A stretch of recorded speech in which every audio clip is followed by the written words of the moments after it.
بسم اللہ الرحمن الرحیم۔ کیا ہم دعا مانگتے وقت یقین کے ساتھ مانگتے ہیں یا شک میں پڑے رہتے ہیں؟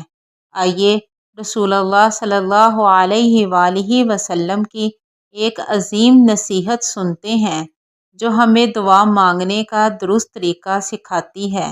حضرت ابو ہریرہ رضی اللہ عنہ سے روایت ہے کہ رسول اللہ صلی اللہ علیہ وآلہ وسلم نے فرمایا، تم میں سے کوئی اس طرح دعا نہ مانگے، اے اللہ اگر تو چاہے تو مجھے بخش دے، اے اللہ اگر تو چاہے تو مجھ پر رحم کر، بلکہ جزم کے ساتھ سوال کرے کیونکہ اللہ پر کوئی جبر کرنے والا نہیں۔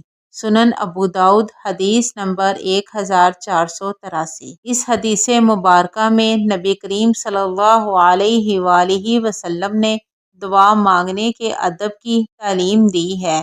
آپ صلی اللہ علیہ وآلہ وسلم نے فرمایا کہ بندہ اللہ سے اس طرح دعا نہ کرے کہ اگر تو چاہے تو مجھے بخش دے، بلکہ پختہ یقین اور اعتماد کے ساتھ مانگے، کیونکہ اللہ تعالیٰ سب کچھ کرنے پر قادر ہے، اس پر کوئی زبردستی نہیں۔